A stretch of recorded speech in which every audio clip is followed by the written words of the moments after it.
효도할 수 있기를 바라요. 10계명이 10개의 계명으로 돼 있는데 5번째가 내 부모를 공경하라 이렇게 돼 있어요. 공경한다는 말이 참 멋있습니다. 카바드라는 히브리어 단어인데 이게 사실은요, 공경이라고 번역하기 나름인 단어예요. 뜻이 여러 가지가 있는데, 예를 들어서 출애굽기 5장에 보면 엑소더스, 이스라엘 백성들이 모세를 보내서 종으로 사는 이스라엘 백성들을 이제 건져내려고 하나님께서 모세를 보내서 이 건져내는 일이 그런 일이 있잖아요. 근데 모세가 바로한테 가서 하나님의 백성을 내놓으시오 그랬을 때 바로가 굉장히 화를 내면서 너희들이 배가 불렀구나, 아주 여유 있나 보지.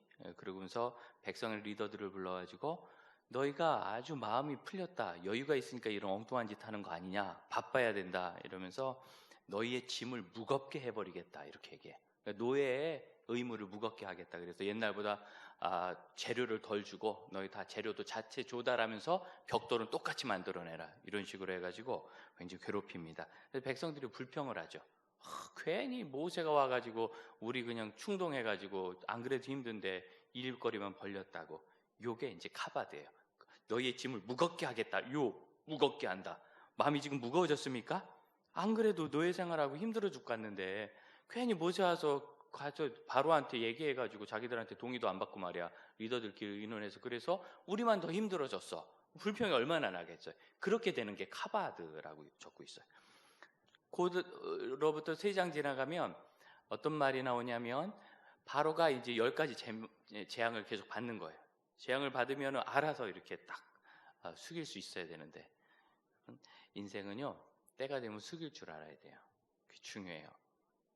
고집 부리고 끝까지 하겠다, 이것처럼 어리석은 일이 없어요. 여러분, 정말 할 일이 많아요.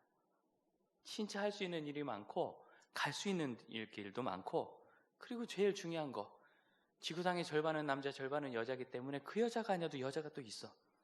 그런데 그거 아니면 안 된다고 고집을 부리기 시작할 때 그게 진짜 사랑인지 집착인지, 수많은 그 데이트 폭력이나 또 굉장히 괴롭히는 쫓아다니는 이런 일들, 스토킹이 왜 생깁니까?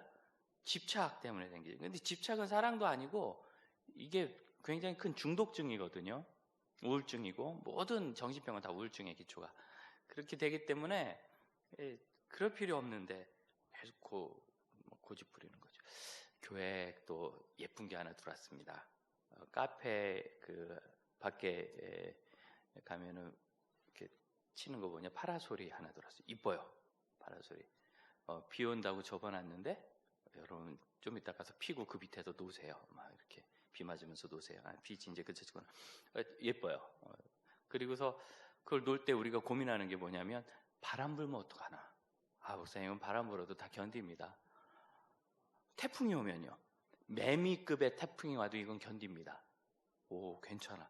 매미보다 센 게 오면 그건 이제 안 해봐서 모르겠어요. 그거는 그동안은 우리나라 지나가다 제일 피해를 많이 준 게 그거였으니까 모르지만, 정말 센 바람이 오면 꺾어질 수 있겠죠. 그런데 그렇게 단단히 만든 기둥도 넘어지지만 잔디는 꺾이지 않아요. 태풍 불어서 잔디 부러졌다는 얘기 들어봤어요? 나무는 부러져도. 풀은 안 부러져요. 왜? 바람 부는 대로 유연하게 쓸리기 때문입니다. 우리 인생에 한계가 오고 이건 아니다 하는 것을 깨달을 때는 제일 빨리 돌이키는 것이 지혜로운 거고, 그게 자기를 사랑하는 것이고, 그건 비겁한 것도 아니에요. 늘 말씀드리지만 부산을 가려면 경부고속도로를 타고 가야지, 탔는데 신탄지에서 잘못 타가지고 호남고속도로 광주 가는 거 탔어. 아무리 열심히 가도 부산이 안 나와요. 호남고속도로 타고 아무리 열심히 가도 안 나온다고. 가장 지혜롭고 바른 삶은 최대한 빨리 가까운 인터체인지로 나와가지고 다시 경부고속도로 옮겨 타야 되는 거예요. 그런데 바로가 이미 이제 이 출애굽기 8장 이후로 동일한 단어가 계속 나오는데, 바로가 그러니까 절대로 안 놔준다. 이제 악에 바친 거죠. 그래서 주변에 있는 신하들이 왕에게 와서, 왕이요, 우리가 이제 완전히 망한 거 모릅니까? 빨리 그 백성을 내보내세요 하고 항의할 만큼. 그래도 안 내보내요. 그때 나오는 단어가 이 카바드인데, 성경은 뭐라고 번역하냐면 바로가 그 마음을 완악하게 했다. 이것도 똑같이 카바드라는 단어예요. 14장에 보면 거꾸로가 나오는데, 모세야 너희 백성들이 나갈 때 바로가 군대를 가지고 뒤쫓을 것이다. 걱정하지 마라. 내가 애굽의 군대로 인하여 영광을 얻을 것이다 할 때 이것도 카바드예요. 영광을 얻는다. 제일 재미있는 것은 이게 수백 번 나오는 단어거든요. 민수기 22장에 발락이라는 왕이 이스라엘 백성들이 자기 땅을 향해 오니까 겁이 나가지고 하나님의 백성이니까 하나님의 저주를 받게 하자. 그래서 발람이라는 선지자를 꼬시어와가지고 저 백성들을 저주해달라고 부탁하면서 내가 부탁하는 대로 이스라엘 백성들을 저주해주면 당신을 존귀하게 높이겠습니다 하는 것도 카바드예요. 심지어 여기는 카바드라는 단어를 두 번 써. 카바드하겠습니다 이렇게 적어있어요. 그러면 여러분 이 카바드 공경이라는 단어가 어떤 기술적인 단어, 뭐 가다, 오다, 보다, 말하다 이런 기술적인 단어가 아니라 뭔가 이미지를 갖고 있는 상당히 철학적인 단어라는 걸 알 수 있어요. 여기서 부모를 공경한다는 것은 부모님에게 뭘 한다든가 말을 어떻게 한다든가 잘해드린다든가 이런 것이 아니라 그분에 대해서 우리가 가지고 있는 마음, 생각, 태도에 관한 것이에요. 여러분 부모님에 대해서 우리가 뭐 다 좋은 뭐 평가라고 하면 뭐하지만 좋은 결론을 내리고 있겠습니까? 뭐 우리 아버님, 우리 어머님 그때 지혜롭지 못했던 거, 나한테 너무한 거, 또 삶을 잘 못 사신 거, 지금도 마음에 안 드는 게 있고 그럴 수 있어요. 그것도 카바드예요. 말씀드렸듯이 내 마음을 완악하게 하고 우리 어머니 틀렸어요. 이것도. 반대로 이 발락이라는 왕이 발람 선지자한테 했듯이 우리 부모님 높여드릴게요. 이것도 카바드인 거예요. 그래서 카바드는 사실은 그 사람의 마음속에 들어있는 것을 아름답고 선하고 좋고 큰 무게로, 이 카바드라는 단어는 원래 무게입니다. 무겁다. 무겁게 존경하고 존중하는 것, 이게 성경에는 공경이라는 단어입니다. 제가 주일학교 다닐 때 또 이제 주일학교 교사를 하고 전도사를 할 때 교재를 보면 10계명은 10개 계명인데 앞에 있는 4개의 계명, 나 외에 다른 신을 섬기지 말라, 다른 우상 형상 만들지 말라, 내 이름을 함부로 말하지 말라, 안식일을 기억하여 거룩하게 지키라. 이건 하나님에 대한 것이고 내 부모를 공경하라, 이웃을 살인하지 말라, 간음하지 말라, 도둑질 말라, 하지 말라, 거짓말하지 말라, 남의 것 탐내지 말라 하는 6가지는 사람에 대한 것이다. 이렇게 배웠었어요. 그렇게 가르쳤고. 그런데 정작 히브리 사람들은요 그렇게 말하지 않아요. 모세가 2개의 돌판에다 이 10계명을 하나님이 적어주셔서 받아왔는데 우리는 이쪽에 4개, 이쪽에 6개를 적기 좋아해요. 근데 히브리 사람들은 5개씩 적어요. 그래서 이 5번째 계명도 하나님과 연관이 있는 것이라고 말합니다. 잘 보세요. 우리가 신명기 5장 12절부터 읽었는데 신명기 5장 6절을 보면 뭐라고 시작하느냐면 한번 찾아보세요. 내가 너를 애굽 땅 종되었던 집에서 인도하여 낸 내 하나님 여호와다 이렇게 돼 있는데 이게 이제 한글은 어순이 이렇게밖에 될 수 없는데 히브리어는 이 관계사절로 돼 있어요. 어떻게 돼 있느냐면 나는 여호와 하나님이다. 나는 여호와 너의 하나님이다. 어떤 하나님이냐면 너를 종되었던 땅에서 건져낸 하나님이다. 이렇게 돼 있어요. 관계사절로. 그러니까 이 10계명은 무엇부터 시작하느냐면 하나님이 나는 너의 하나님 여호와다 이걸 선포하시면서 시작하는 거예요. 그리고 나서 7절 다른 신 있게 말라, 8절 우상 만들지 말라, 그 다음에 11절 그 이름을 망령되이 일컬지 말라 이렇게 나오죠. 나오면서 다시 나 여호와는 이렇게 나오죠. 나는 여호와다 말씀 나오고, 그리고 우리가 안식일 계명을 먼저 읽었는데 4번째 계명이죠. 12절 보면 4번째 계명에도 내 하나님 여호와가 내게 명한 대로 여호와가 말씀하시기를 여호와와 연결시키고 16절 5번째 계명인 부모 공경의 계명에 대해서도 내 하나님 여호와께서 명령한 대로 이렇게 적어요. 그래서 1, 2, 3, 4, 5번 계명은 다 하나님이 말씀하신 것, 하나님이 여호와이신 것과 연관되어 나옵니다. 그런데 6번째 계명부터는 그게 없어요. 살인하지 말라, 간음하지 말라, 도둑질 말라, 탐하지 말라 이렇게 그냥 쭉 나와요. 구분이 되는 게 보이시죠? 그래서 히브리 사람들은 부모 공경하는 것을 하나님을 공경하는 것과 연관 짓습니다. 다시 말씀드리면 부모님에 대해서 끝나는 것이 아니라 그게 하나님에 대한 우리의 태도와 관계가 있다는 거예요. 예수님은 어떤 말씀하셨느냐면 이제 바리새인들이 와서 자기들이 하나님을 굉장히 잘 섬긴다고 얘기해요. 그런 것에 대해서 꼬집으면서 너희가 고르반이라고 하지, 고르반이란 말이 이제 그 나라 말로 약간의 경구 같은 건데, 드렸어요 이런 뜻이, 바쳤어요. 무슨 소리냐면 보다가 이거 뭐야? 아들아 그거 뭐냐? 오, 설탕 시럽이 아니라고 분명히 가르쳐 주라고. 이거 커피에서 넣어 먹고 와서 바꿔달라는 사람이 있어요. 예. 이거 뭐야? 그랬을 때 그거 손세정제인데 혹시 아버님 필요하세요? 라고 하는 게 아니라 아버지 그거 고르반! 이렇게 얘기해. 그럼 이거 하나님께 드렸어요 이 뜻이에요. 그러면은 하나님께 드렸다 그러면 부모님께 안 드려도 돼. 그래서 부모님 주기 싫어서 원래 안 드렸던 거거든요. 그냥 꼴보기 싫어가지고 고르반! 이래버린다는 거예요. 예수님 뭐라고 하시냐면 너희가 하나님 잘 섬긴다고 그래놓고 부모님하고 얘기할 때 곤란하면 고르반 그러지. 그건 하나님 잘 섬기는 게 아니다. 그 말씀하신 거예요. 예수님의 가르침에도 하나님 섬기는 것과 부모님 섬기는 것은 연관되어 있습니다. 참 놀라운 말은 레위기 19장 3절의 말씀인데 뭐라고 성경은 얘기하느냐면 너희 각 사람은 부모를 경외하고 나의 안식일을 지키라. 나는 너희 하나님 여호와니라. 우리가 지금 1계명부터 5계명까지 살폈던 말들이 거기 나오죠. 너희 하나님 여호와다. 그죠? 그래서 안식일을 잘 지키라 라고 하시기 전에 뭐부터 말씀하시느냐면 너희 각 사람은 부모를 경외하고. 그럼 경외라는 말 아시죠? 영어로 두려워하면서 사랑하면서. 그렇다고 도망가는 건 아니에요. 함부로 하지도 않고 예의를 갖추고 사랑하되 어려운 줄 아는, 무거운 줄 아는 마음을 두고 있는 것. 이것을 경외라는 단어를 하나님께 썼는데 이 레위기 19장 3절에서는 부모님에 대해서 경외라는 단어를 쓰고 있어요. 그래서 지금 부모님을 똑같이 보고 있는 겁니다. 부모를 공경한다는 것은요, 부모님을 대할 때 하나님 대하듯 하는 걸 말해요. 여러분 오실 때 어떻게 오십니까? 요즘 우리 장지교회 청년들은 참 좋은데 많은 한국교회 청년들이 아직도 중학생, 고등학생 같은 심령을 갖고 있어요. 뭐라고 얘기하느냐면 교회 재미없어요. 네가 인생에 재밌는 건 클럽이지 뭐. 코로나나 걸리지 뭐. 말고 뭐가 있어. 게임이지 뭐. 뭐 불편해요. 그러니까 신앙이 나편한 것으로 가는 거예요. 내 옵션으로. 이렇게 자라가지고 이제 애기 낳고 젊은 엄마가 되면 우리 교회도 아직도 있어요. 최근까지도. 이 교회는 왜 엘리베이터가 없어요? 네가 놔줘야지. 그 뭐 국가에서 예산 받아서 엘리베이터 놔요? 교회가? 그럼 목사님이 어디서 알바해가지고 뭐 돈 벌어다 엘리베이터 놔요? 당신이 놔야 되는 거예요. 당신이.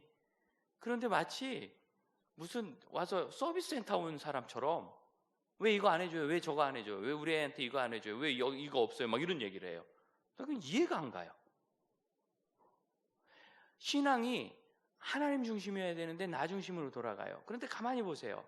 부모님과 자녀 관계가 부모님 중심입니까? 자녀 나 중심입니까? 한번 잘 생각해 봐요. 그럼 하나님께서 왜 부모님에 대한 것을 하나님에 대한 것과 일치하게 보는가? 사람은 둘로 돼 있는데 하나는 영이고 하나는 몸입니다. 영혼과 몸으로 돼 있어요. 영혼은 어디로부터 왔죠?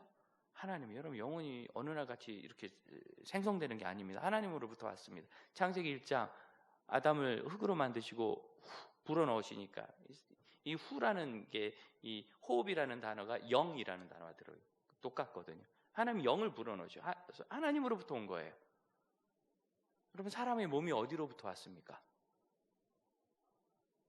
부모님으로부터 오잖아요. 혹시 여러분 중에 땅에서 솟아난 사람이 있어요? 오르크처럼? 하고 막 땅에서 캐내요? 우리의 영혼은 하나님으로부터 이 땅에 왔고요. 우리의 몸은 부모님으로부터 이 땅에 와요. 우리의 오리진 기원 자체가 하나님과 부모님에게 있어요. 그래서 성경은 하나님과 부모님을 동일하게 두고 공경, 경외라는 단어를 다 쓰고 있는 겁니다. 지난주에 다육식물 잘 했습니까? 집에 가서 물 줬어요? 다육식물 물은 날씨가 맑은 오전에 주는 거예요. 왜냐하면 땅이 빨리 말라야 돼. 예? 이해되죠? 축축하고 오후에는 안 마르잖아요. 해가 쨍하고 공기가 좀 건조할 때, 습하고 장마질 때는 물 주면 안 돼. 그럼 썩어요. 장마가 오기 전에 먼저 얘기해주는 친절한 목사님이란 걸 기억해 주시기 바라고, 왜 어제 그제 오늘 물 준 사람들은 굉장히 힘들어하면서 다육식물을 이따 붙잡고 안수기도 해요. 죽을지 몰라요. 예, 다육식물은 이게 흙이 이만큼 있으면 이 3분의 1이 바짝 마르는 게 중요해요. 그래서 물을 꼭 날씨 맑을 때 오전에 주는 겁니다. 어쨌든 그런데 다육식물에는 이 한자 단어가 재밌어요. 마늘따의 고기육입니다. 마늘따 고기육. 그러니까 다 키운 다음에는 하나씩 떼가지고 고기처럼 구워 드시면 병원에서 만날 역사가 일어나죠. 왜 고기육자를 썼을까? 이 고기육자가 몸이라는 뜻을 포함하고 있는데 다육식물 자체가 그 영어로도 비슷한 의미를 갖고 있거든요. 몸통 안에 물을 많이 흡수하고 있고 그리고 겉에를 끈적끈적한 점액질로 감싸고 있어서 물이 잘 빠져나가지 않아요. 이거 딱 떨어지면 끈끈한 게 나오거든요. 끈끈하게 나오면 그늘에 좀 말렸다가 한나절 있다가 땅에 심으면 거기서 뿌리가 나요. 그래서 몸에서 뿌리가 또 납니다. 그래서 몸뚱아리가 계속 붙어 있어요. 대표적으로 선인장 보면 선인장 옆에 선인장 붙거든요. 몸이 붙어 있는 거예요. 파인애플을 나무에서 따는 줄 아는 친구들이 많은데 파인애플은 땅에서 솟아요. 양파처럼 땅에서 솟아요. 그러면 땅에서 이렇게 나오면 이제 이렇게 딱 잘라가지고 이제 드시는 건데 이걸 안 자르고 그냥 놔두면 여기로 이렇게 또 나와. 이쪽에도 또 나오고 몸에서 몸이 나와요. 몸이 많아 다육. 그런 종류인 거예요. 파인애플도 안에 굉장히 수분을 많이 포함하고 있죠. 다육식물인지 모르겠어. 예. 안 찾아봤네. 갑자기 찾아보고 싶어지네. 예, 이렇게 되죠. 그런데 이걸 이제 식물 키우는 데에서는 무성생식이라고 하는데 꽃 피어서 열매를 맺는 종자생식을 하지 않고 종자생식도 해요. 선인장. 근데 꽃 피우기가 어려워.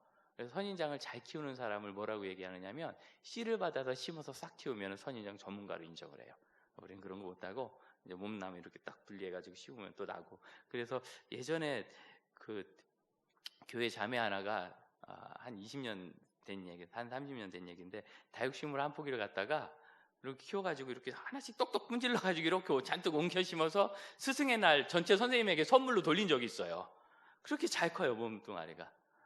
오리지널 그 원래 있었던 원줄기와 똑같은 식물이 계속 생겨요. 몸이. 약간 우리의 출신이 그래요. 우리 부모님과 굉장히 동일합니다. 여러분 부모님과 굉장히 동일합니다. 그래서 부모님을 공경하지 않는 사람은 자기를 공경하지 않아요. 다시 말하면 자기를 존중하지 않아요. 자존감이 안 좋고 계속 공허해.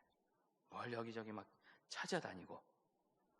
그런데 우리가 우리 부모님 보면 참 마음에 충분하지 않은 게 많이 있을 수 있어요. 뭐 옛날스럽고 너무 못 알아들으시고 고집만 센 것 같고 그렇게 돼요. 오래전에 한 20몇 년 전인데 중학생들 제자반에서 좀 수십 명이 훈련받았는데 한 텀은 가정생활에 관해서 아이들 나누면서 효도에 관해서 가르쳐야 되겠는데 지금은 하는 데가 많더라고요. 그때는 그분이 우리나라 거의 최초였어요. 그 센터가.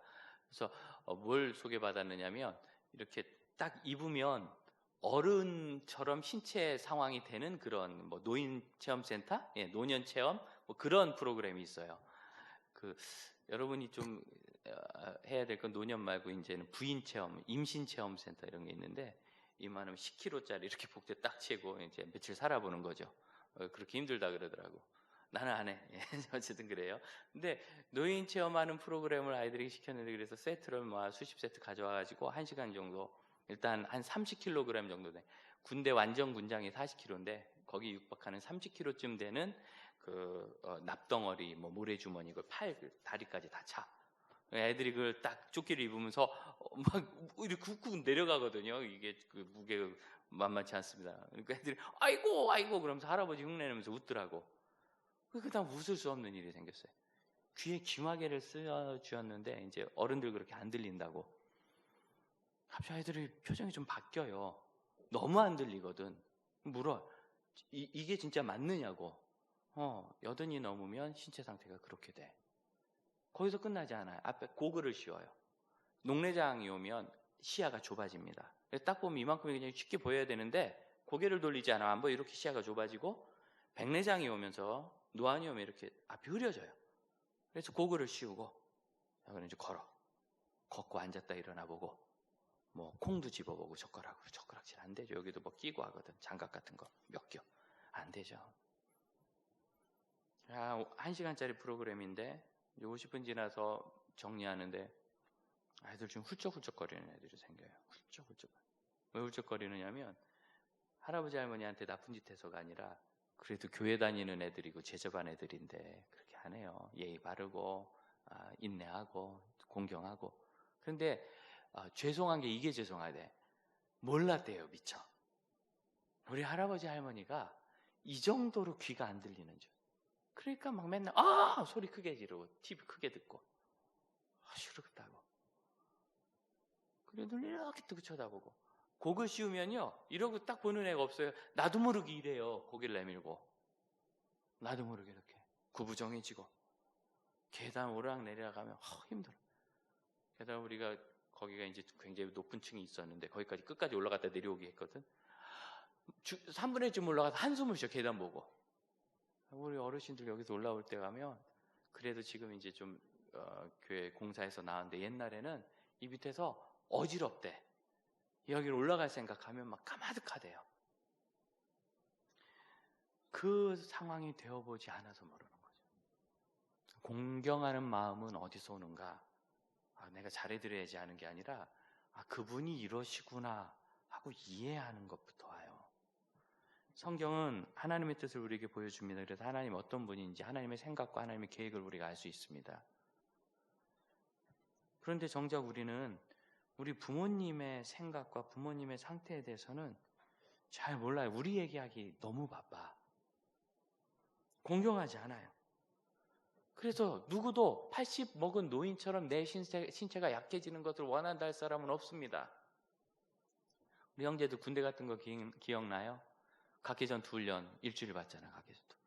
처음에 가가지고 이제 포복부터 시작해가지고 철조망 통과, 이제 구르기 시작하고 막 뛰고 뭐 다리도 건너고 뭐 그래도 뭐 건물 수색 이런 거 할 땐 좀 편하지. 진짜 바닥 길 때는 너무너무 힘든 거예요. 그리고 마지막 날 되면 종합 훈련하죠. 평가. 그래서 고지점령까지 산꼭대기까지 뛰어서 올라가잖아요. 올라가면서 기기도 하고 구르기도 하고 그러면서 거기까지 올라가요. 저도 마지막 날 됐는데 그 올라갈 때 점수를 먹여서 총점 좋은 사람은 상 주고 휴가 보내줬어요. 휴가 나와서 나는 훈련소 때 무려 상을 받아가지고 일주일 포상 휴가 나왔어요. 난 그거 너무너무 잘하고 싶었어요. 왜냐하면 그때 내가 사모님하고 사귀다가 군대 가가지고 너무 보고 싶어. 그래서 뭐 부모님이 보고 싶어 열심히 한 건 아니에요. 아들 새끼 키워봐야 소용없어. 여자친구가 보고 싶어가지고 휴가 나가고 싶지. 그래서 우리 집은 딸만 둘인 거예요. 다들이 반만년 남아 선호 사상의 이 흉측한 짐으로 이 아들 둔 집이 요새 고민이 많고 사고 치는 자식이 18은 아들이고 뭐 그런 시대를 우리가 살고 있지만 어쨌거나 나도 그랬어요. 그래서 너무너무 휴가 가고 싶은데 잘하면 3동 안에 들 수 있겠더라고. 우리 중대에서 3명 주는데 그래가지고 열심히 했어요. 이제 마지막 날 평가 날이 됐는데 나는 번호가 좀 뒷번호라서 이제 조가 오후에나 올라가는 주고 벌써 오전에 올라가는데 저 꼭대기 마지막에 이제 고지점령할 때는 와 하고 뛰어 올라가면은 원위치 하면 도로 내려가고 와 하고 뛰어 아직 부족해 다시 내려가고 또 어떤 때는 올라가는데 조교가 밀어. 이제 여기까지 뛰어 올라왔잖아요. 지쳐가지고 막 굴러 떨어져 애들이. 우리 좀 험하게 했죠. 그리고 장애물도 그때 좀 험한 게 있었고 밑에서 기면서 이렇게 포복하면서 보는데 꼭대기는 정말 고생하더라고. 여기서 기는 게 차라리 편하다. 너무너무 고생해요. 그래도 빨리 가고 싶죠. 아니에요? 왜? 저거 지나가야 끝나지. 아니면 계속 겨야지 뭐. 지나가야 끝나잖아요. 더 고생하지만. 노인이라는 게 뭐예요? 성경은 백발은 흰 머리는 노인의 영화와 면류관이다. 노인에게 무슨 영광이 있는가? 여러분 그 흰머리와 노쇠한 신체를 지나야 우리의 꼴인 천국에 갈 수 있어요. 노인이 되지 않고 천국에 갈 수 있는 사람은 아무도 없어요. 물론 그런 사람이 있죠. 누구? 불행한 사람. 사고 나서 죽었거나 병 걸려 죽은 사람 말고 정상적이고 건강하고 행복한 삶을 사는 사람은 당연히 노인을 거쳐서 천국에 가게 되는 거예요. 뭐 청춘이 노인보다 좋고 뭐 청춘을 돌려줘요 뭐 이런 거 여러분 청춘을 돌려줘요. 이게 성경입니까? 가요입니까? 여러분 그건 성경적인 가치관이 아닙니다. 천국도 없고 구원도 없고 예수도 없고 영혼도 모르는 사람들이 나이가 들고 몸이 약해지는 게 겁나는 거죠.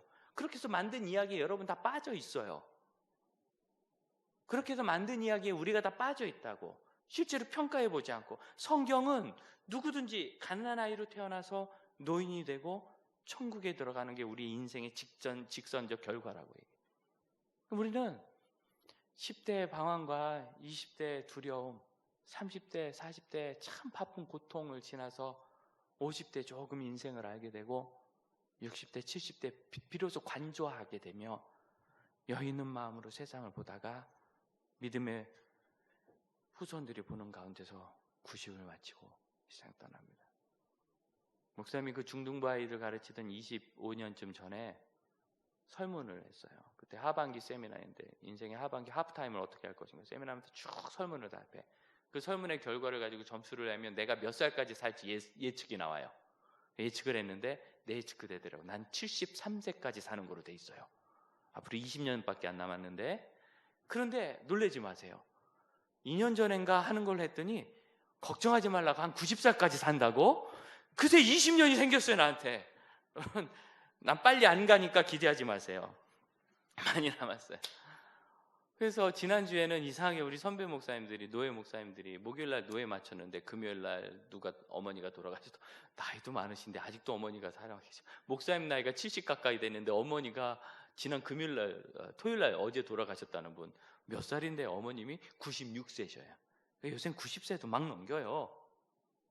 하지만 영원하다는 얘기는 아니에요. 돌아가세요. 그런 때가 반드시 와요. 그때가 두려울 줄 알아요?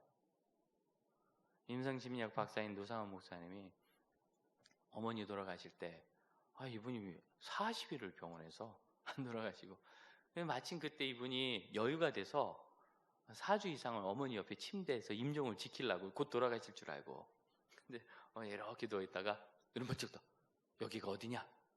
어머니 병원이에요. 여기가 어디냐? 어머니 병원이에요. 사는 것도 힘들더니 죽는 건 왜 이렇게 힘드냐?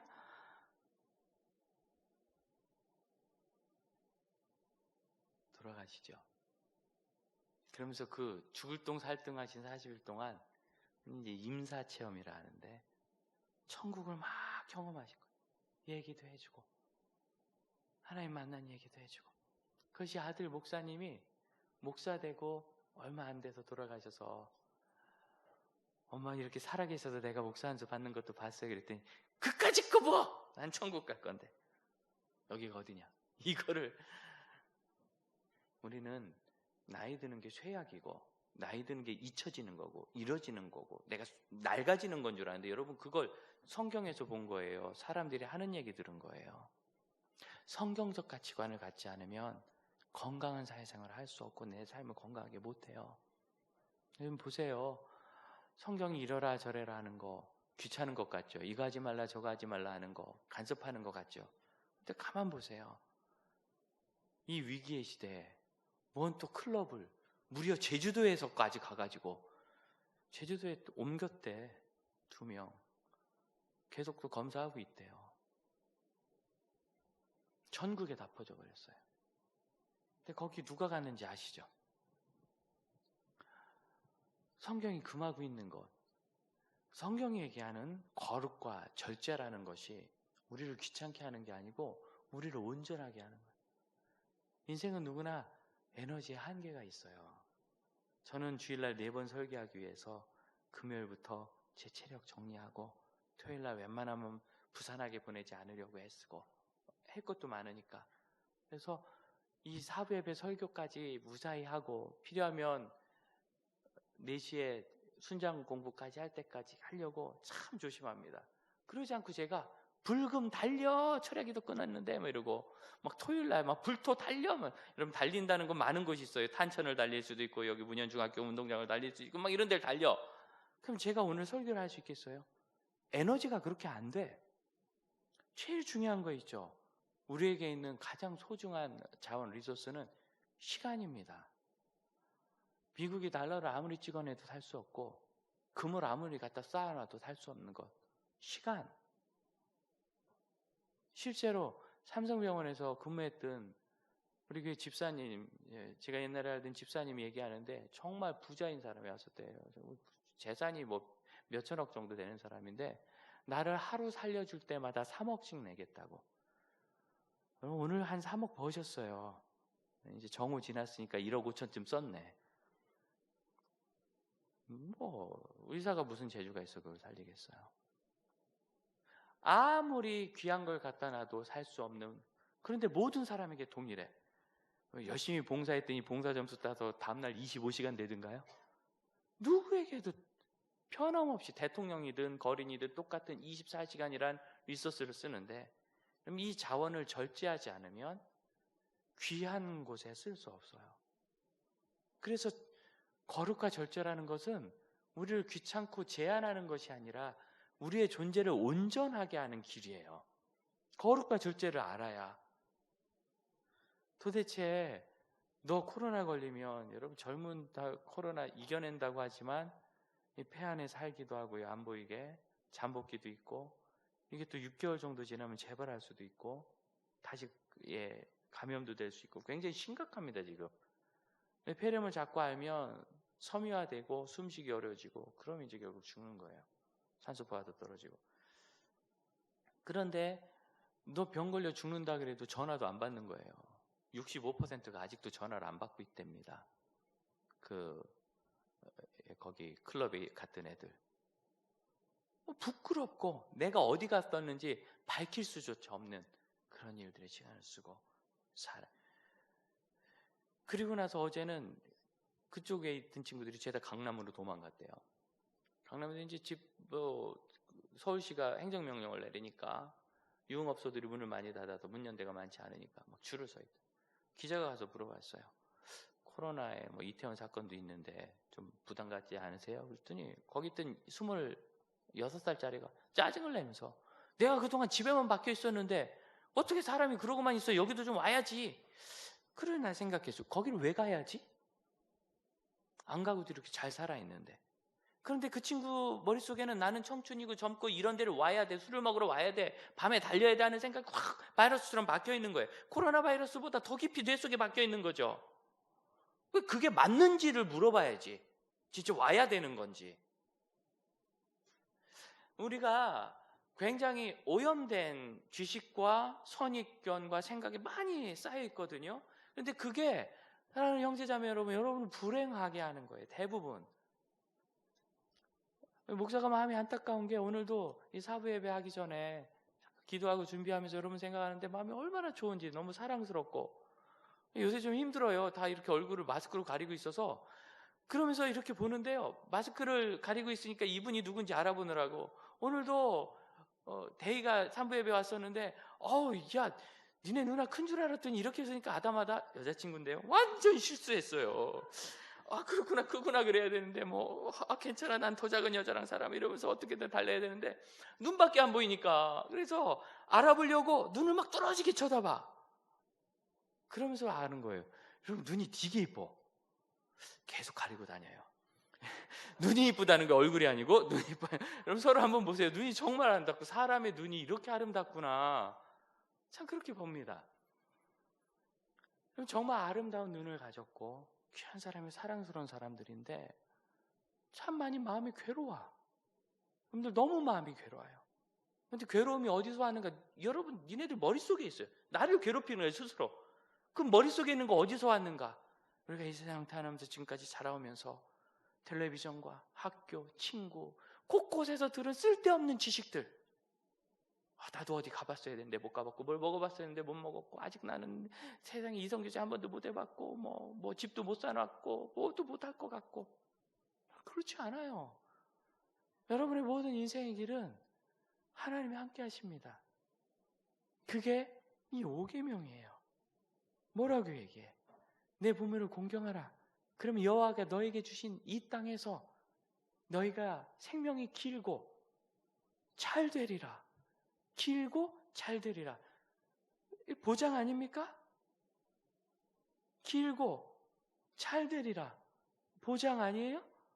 그럼 하나님이 설마 쓸데없는 얘기 하시겠어요? 아니에요. 언제? 우리가 부모님을 공경할 때. 거꾸로 얘기하면요, 우리가 부모님을 공경하지 않는다, 그분을 중요하게 생각하지 않고 존중하지 않고 존경하지 않는다면, 그럼 여러분 건강하게 오래 살기를 이미 포기하고 잘 되기를 포기한 거예요. 건강한데요? 정신병 들었을 거야. 속이 썩었을 거예요. 돈 많은데요? 집안에 문제가 많을 거예요. 개인적인 허전함이 많을 거예요. 그렇게 해가지고 먼 놈에 가가지고 그 밤에 클럽을 5개를 돌아다녔는데 그렇게 부지런냐? 그리고 나서 부족해서 또 가! 행복해요, 그게? 그럼 많이 갈 수 있어서? 여러분, 그 속에 있는 수많은 공허함이 느껴지지 않습니까? 불쌍한 거잖아요. 그렇게 밤새 새벽까지 돌아다녀도 채워지지 않는 거. 제주도에서 서울까지 와가지고 그걸 해야 되겠다고. 그걸 누가 가르쳐줬어, 머릿속에. 그걸 해야 된다고. 저는 클럽을 오래전에 끊었어요. 20살에 딱 한 번 가봤어요. 나 친구가 야, 한번 가야지 마. 왜 그랬더니 그 무슨 나이트클럽에 우리랑 중학교 때 동창인 애가 조폭 행동대장인데 그거 접수했대. 그래서 그걸 가야 된대. 그래서 나 전도사인데 갔어요. 가서 보고 정말 재미없고, 야, 또 이게 재밌냐? 왜 재밌냐? 이게 좋냐? 왜 좋냐? 거기에 무슨 가치와 아름다움과 도대체 뭐가 있는 건데? 근데 그게 재밌고 가치 있는 것을 머릿속에 누가 박아놨죠. 이 세상에. 청춘을 돌려줘. 여러분, 이게 성경에 있는 얘기가 아니라니까요. 우리 인생이 연약해지는 거, 저와 여러분은 다 노인을 향해 가고 있어요. 거기를 넘어서 이제 하나님 품에 안기게 될 거예요. 그걸 기억할 때 우리가 비로소 부모님 공경이 뭔지를 알게 되고 인생도 깨닫게 되고 행복한 삶을 기대할 수 있게 돼요. 많은 형제자매들이 결혼을 못하거나 미루고 있습니다. 이유가 뭐죠? 걱정이 되거든요. 근데 여러분, 성경에 있는 약속을 잘 들으세요. 내가 잘 되고 이 땅에서 네 생명이 길 것이다, 건강할 것이다. 좀 안심됩니까? 결혼할 만합니까? 여러분이 잘 되고 긴 인생의 아름다운 후손들을 볼 수 있어요. 좀 안심이 됩니까? 언제? 하나님을 공경하면. 그럼 이 땅에서 우리의 생명이 길다는 거. 이스라엘 사람들에게 그 땅은 팔레스타인 땅이죠. 그 땅에서 그들의 삶이 언제 길어요? 그들이 여호와를 경외할 때, 하나님의 율법을 지킬 때, 그럼 쫓겨나지 않고 그 땅에서 부흥할 겁니다. 다윗의 시대처럼. 그들이 하나님을 경외하지 않으면 당연히 가족윤리도 깨지고, 그런 가운데 수많은 죄 속에 얽매여서 심지어 자기 아들을 죽여서 제물로 삼는 이방의 풍습을 따르는 막장 가정이 생기고, 그 결과 그들은 팔레스타인에서 쫓겨났어요. 그 땅이라는 것은 그 시대는 팔레스타인이지만 지금은 모든 그리스도인들에게 주신 여러분의 땅, 모든 곳입니다. 그곳에서 언제 우리의 삶이 깁니까? 우리가 믿음으로 살고 믿음의 부모를 바라보고 믿음의 세대를 세울 때. 목사님, 우리 부모는 믿음의 세대가 아닌데요. 하지만 여러분에게는 믿음의 스승들이 있어요. 참 보면 우리 권사님들, 집사님들, 장로님들 귀하지 않습니까? 참 귀하세요. 겸손하시고 끝까지 주님 섬기시고 여러분이 잘 되도록 지금까지도 기도하고, 그리고 그분들이 영원히 우리 곁에 머물지 않아요. 나 73세 산다고 그랬다고 90세 가까이 산다니까 갑자기 뭔가 부자가 된 느낌이에요. 한 것도 없이. 그러나 그럴지라도 결국은 떠나요. 해마다 어버이날이 되면 자녀들의 이야기 중에 눈길을 끄는 게 있는데, 최근에는 딸 넷을 둔 어떤 나이 많은 자매님이 작년에는 친정엄마가 계셨는데 올해는 친정엄마가 안 계시다고. 그 엄마가 누군가 결혼을 해가지고 자랄 때까지 맏딸이거든요. 여러분, 맏딸, 큰딸 알죠? 여기 큰딸이나 외딸들이 있으면 특징이 뭐예요? 아빠나 엄마하고 무진 싸운다는 특징이 있어요. 큰애는 엄청 싸워. 둘째는 뭘까요? 싸우지 않고 도망가는 특징이 있어요. 그래서 상은 둘째가 받고 욕은 큰애가 먹고, 이러면서 우리는 인생의 구조를 살고 있어요. 그런데 큰딸을 타면서 엄마한테 대들기도 많이 대들고 항의도 많이 하고 그랬는데, 결혼했는데 딸을 셋 낳았어요. 이 시어머니가 옛날 분이에요. 옛날 어른이거든요. 아들 낳으라고 또 낳으라고. 그래서 부부가 많이 의논하고 참 몸이 좋지 않은 상태인데 넷째를 임신하고 보니까 애가 떨어진다는 거예요. 저기 유산된다. 그러니까 정말 한 8달을 계속 누워서 살았어요. 이 태아를 지키려고. 그동안 집은 어떻게? 우리 친정엄마가 와서 친정아버지는 알아서 밥 차려 먹으라고. 그거 알죠? 설렁탕 한 냄비 끓여놓고 와 있는 거. 그래서 친정아버지는 자기가 그냥 밥해 먹고 와서 딸과 사위 수발을 하면서 애들 셋 키우면서 할머니가 이제 결국 수술을 해서 낳았는데 아이를 정신 차리고 먼저 뭘 물어봐요? 엄마 나 아들 낳았어? 엄마가 아들이다. 그럼 다음날 정신 차리고 보니까 아닌 것 같아. 엄마 나 진짜 아들 낳은 거 맞아? 비로소 엄마가 야 아들이면 어떻고 딸이면 어떠냐. 다 귀한 애지. 왜 거짓말을 했는가? 너무 난산이어서 혈압이 떨어져가지고 산모가 안정을 취하지 않으면 죽는다는 거예요. 그래서 이 딸을 안심시키려고 이 친정엄마가 거짓말한 거야. 아들 낳았다고. 그러나서 시어머니가 왔는데 자기가 시어머니는 너무나 놀라운 분이죠. 너 빨리 태어나서 집에 와서 애기 젖 먹이고 그 다음에 우유 먹인 다음에 빨리 젖 떼고 다시 하나 더 낳아라. 이 5,000년 남아 선호 사상의 결과로 오늘날 이 아들들이 형편이 없는 거예요. 우리 집은 딸만 둘이라는 걸 다시 한번 말씀드리면서 속세기는 자녀 열의 8은 아들이라는 것을 제가 통계학적으로 여러분에게 말씀드리면서 그리고 나봐야 휴가도 순전히 여자친구 보러 갈 생각이 나야지. 옛날 뿐이니까. 옛날. 지금이야 뭐 그런 것 정말 짐승 같은 일이죠. 제가 목사 안수 받을 때만 해도요. 목사님 자녀가 어떻게 돼요? 딸들인데 아유 그럼 우리 교회 못 오시겠네 이러고 그랬어요. 왜냐면 아들을 안 낳으면 그 목사님에게 주례를 안 받으려고 그래서. 그게 20년 전 얘기예요. 뭐 오래전도 아니에요. 옳다는 거 아니야. 그치? 그러면서 가만 돌아보면 엄마가 자기 키우면서 자기한테 욕도 많이 먹고 원망도 많이 듣고 딸이니까 막 대들기도 많이 대들었는데 이제 올해 어버이날은 이 엄마가 안 계실 거예요. 작년엔 계셨는데 떠나가십니다. 반드시 떠나가십니다. 절대 영원하지 않습니다. 그래서 우리의 공경은 결국 이 땅에서 어느 시간이 되면 중단이 되게 돼 있어요. 그러므로 사랑하는 형제자매 여러분, 부모님을 공경하는 일을 예배처럼, 여러분 예배 뭐 그런가 보다 언제나 오나 보다 못 올 때가 있잖아요. 운동 언제나 하나 보다. 저는 지난 주말 목요일 이후로 운동을 못했습니다. 왜냐하면 그 클럽 사건이 터지는 바람에 내가 나를 보호해야 우리 성도들 보호한다. 꼭 참고 어디도 안 가고 집과 교회만 왔다 갔다 하면서 버텼습니다. 식당도 안 가고. 나를 지켜야죠. 늘 할 수 있는 것 같지만 늘 할 수 없어요. 근데 할 수 있을 때는 오늘만 안 가고 내일 가고 싶다. 운동 그런 거잖아요. 하면서 내가 돈 내고 이게 무슨 미친 짓인가 하면서 땀 뻘뻘 흘리는 거. 힘드니까. 근데 늘 할 수 있는 건 줄 알았는데 그렇지 않아요. 여러분 우리의 부모님 공경은 늘 할 수 있는 것 같지만 그렇지 않습니다. 그리고 동일하게 믿음의 부모를 잘 바라보세요. 믿음으로 부모님을 잘 바라보세요. 그러면 하나님께서 아름다운 가정과 후손들을 주세요.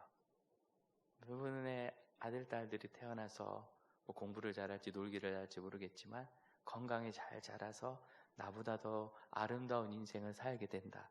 기대가 되지 않습니까? 잘 되리라. 내 생명의 길이라. 네가 오래 사는 게 아니라 너의 건강 외에 내 후손들이 계속 믿음 안에서 잘 자랄 것이다. 성경은 이것이 약속이 있는 첫 계명이라. 하나님이 네가 그렇게 하면 잘해주겠다고 조건절로 거셨다는 거예요. 약속이 있는 첫 계명이라. 주님께서 우리에게 그렇게 주신 것을 믿으시길 바랍니다. 우리 찬양합시다.